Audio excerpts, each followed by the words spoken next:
بسم اللہ الرحمن الرحیم۔ السلام علیکم۔ ایگزام ایج میں آپ کو خوش آمدید کہتے ہیں۔ ایجوکیٹرز پریپریشن کی گزشتہ ویڈیو میں ہم نے پیڈاگوجی کے بارے میں جانا تھا کہ پیڈاگوجی کہاں سے اس کا آغاز ہوا،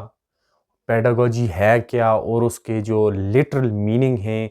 اس کو بھی ہم نے جانا۔ اگر آپ وہ ویڈیو دیکھنا چاہتے ہیں تو اوپر آئی بٹن میں اس کا لنک دیا گیا ہے، آپ وہاں پہ کلک کر کے اس ویڈیو کو بھی دیکھ سکتے ہیں۔ تو آج کی جو ہماری ویڈیو ہے اس میں ہم جانیں گے کہ ڈیفینیشنز بائی دا ڈیفرنٹ ایجوکیشنسٹس، یعنی مختلف جو ماہرین تعلیم ہیں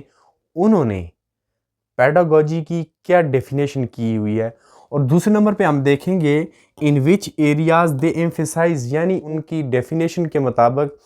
کہ جو لرنر ہے یا جو ٹیچر ہے، اور یہ جو پروسیس ہے ٹیچنگ اینڈ لرننگ پروسیس، یہ کس طریقے سے ایفیکٹو ہو سکتا ہے، یعنی ٹیچر کس طریقے سے بہتر انداز میں سکھا سکتا ہے، اور جو لرنر ہے اسٹوڈنٹ ہے وہ کس طریقے سے بہتر انداز میں سیکھ سکتا ہے۔ آج ہم اس پر بات کریں گے۔ سب سے پہلے ہم دیکھتے ہیں کہ جان ڈیوی نے پیڈاگوجی کی کیا ڈیفینیشن کی ہے۔ تو جان ڈیوی کہتے ہیں کہ pedagogy is the art of creating situations that allow learners to grow through experience،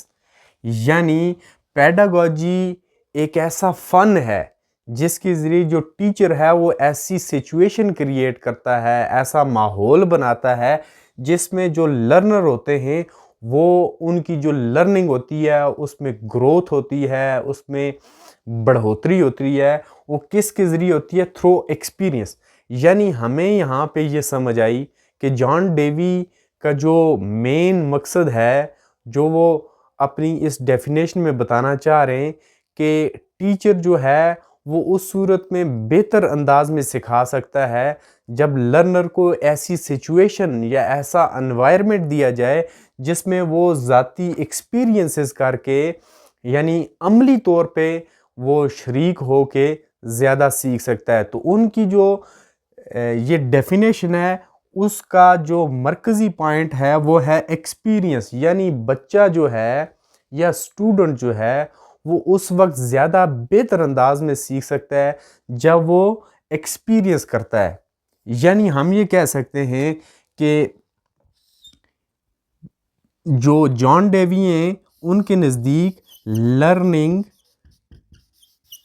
by doing,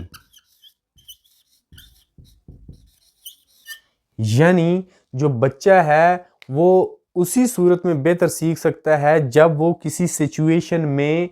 عملی طور پہ شریک ہوتا ہے۔ جان ڈیوی کی اس ڈیفینیشن کے مطابق جو بچے کا سیکھنے کا عمل ہے اس کے اندر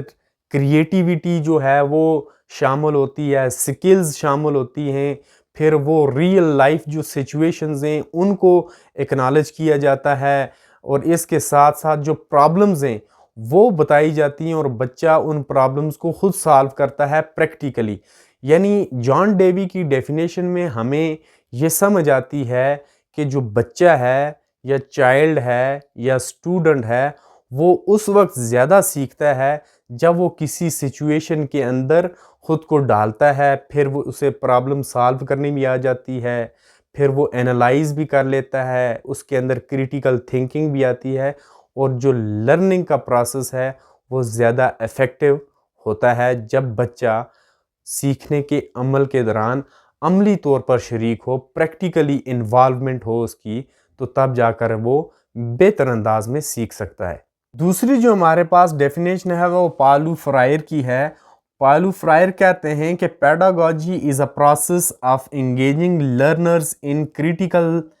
thinking, reflection and action to transform their realities, یعنی پیڈاگوجی ایک ایسا عمل ہے جس میں جو لرنر ہے یعنی بچہ ہے اس کو آپ نے شامل کرنا ہے، اس کو بتانا ہے کس طرح سے کریٹیکل تھنکنگ یعنی تنقیدی سوچ کے ذریعے اور ریفلیکشن اور اظہار کرنے یا فیڈ بیک دینے کی صلاحیت کے ذریعے، اور تاکہ وہ پھر جو اپنا عمل اٹھائے، اور وہ عمل کس حوالے سے اٹھائے کہ وہ جو اپنی ریئل لائف ہے، اپنی حقیقی زندگی ہے، اس میں وہ اقدامات اٹھا سکے۔ تو اس میں ہمیں دو تین چیزیں معلوم ہوئیں کہ ایک تو پیڈاگوجی ایک پروسیس ہے، پروسیس جو ہوتا ہے وہ ون ٹائم نہیں ہوتا بلکہ یہ کنٹینیوس ہوتا ہے، اور انگیج کرنا مینز پریکٹیکلی بچے کو یا اسٹوڈنٹ کو اس میں انوالو کرنا۔ اب انوالو کس میں کرنا ہے؟ کریٹیکل تھنکنگ، یعنی بچے کے اندر تنقیدی سوچ جو ہے اس کو پیدا کرنا ہے، اور پھر ریفلیکشن، یعنی وہ جو اس نے کریٹیکل تھنک کیا ہے پھر اس کو اظہار بھی کر سکے، اس کا ریفلیکشن بھی دے سکے،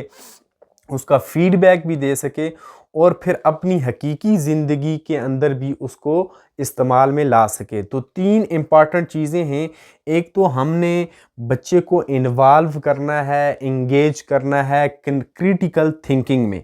اور پھر یہ ہے کہ بچہ اس کا ریفلیکشن بھی دے سکتا ہو، اور پھر وہ جو ایکشن اٹھائے گا اپنی حقیقی زندگی میں ان چیزوں کو، اپنی سوشل زندگی میں، اپنی اکنامک زندگی میں، اس طریقے سے جو بچہ ہے وہ جب سیکھتا ہے تو وہ اپنی ریئل لائف کے اندر پرابلم کو سالو بھی کر لیتا ہے، وہ تنقیدی سوچ کے ذریعے اینالائز کر لیتا ہے، تجزیہ کر لیتا ہے، اور مسائل پر قابو پا لیتا ہے۔ تیسری ہمارے پاس جو ڈیفینیشن ہے وہ ماریا مونٹیسوری کی ہے۔ ماریا مونٹیسوری کے مطابق pedagogy is a method of education that allows children to learn naturally in an environment prepared for their development۔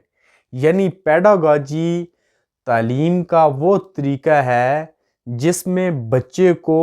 قدرتی طور پر سیکھنے کا موقع فراہم کیا جاتا ہے، ایک ایسے انوائرمنٹ میں، ایک ایسے ماحول میں جو اس کی ڈیولپمنٹ کے لیے تیار کیا گیا ہوتا ہے۔ تو اس میں ہمیں جو اہم چیز ہمیں ملتی ہے کہ ماریا مونٹیسوری کے مطابق کہ جو پیڈاگوجی ہے وہ ایک آرگنائزڈ میتھڈ ہوتا ہے، ایک پلینڈ میتھڈ ہوتا ہے، جس میں باقاعدہ منصوبہ بندی کے ذریعے آپ بچے کو سکھا رہے ہوتے ہیں، اور سکھانے کے لیے آپ کس انداز کو اپناتے ہیں، کس انداز کا موقع آپ بچے کو فراہم کرتے ہیں، وہ ہے کہ بچہ نیچرلی لرن کرے، یعنی بچے کو قدرتی ماحول میں دیا جائے جس سے بچہ سیکھ سکے، یعنی بچے کے انٹرسٹ جو ہیں ان کو سامنے رکھا جائے، دلچسپیوں کو سامنے رکھا جائے، بچے کی جو ایبلٹیز ہیں، صلاحیتیں ہیں، ان کو سامنے رکھتے ہوئے ایسے نیچرلی ان کو سیکھنے کا موقع فراہم کیا جائے۔ پھر جو چائلڈ سینٹر اپروچز ہیں، یعنی بچے کی صلاحیتوں سے مطابقت رکھنے والی جو اپروچز ہیں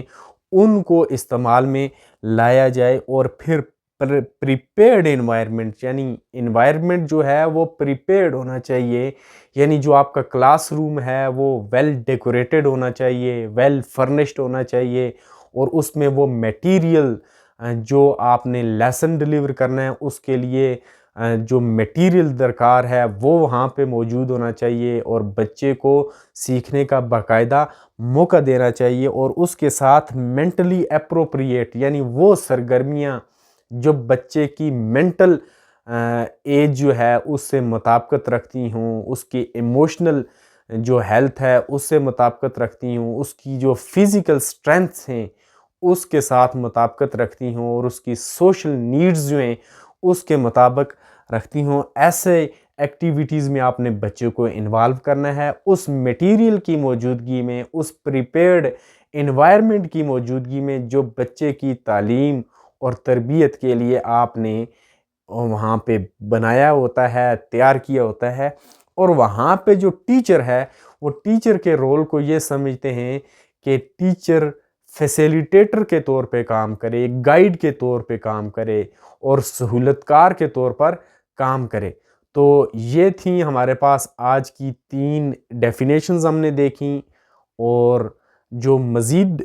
جو ایجوکیشنسٹ ہیں ان کی جو ڈیفینیشنز ہیں وہ آئندہ ویڈیو میں آپ کے ساتھ شیئر کی جائیں گی۔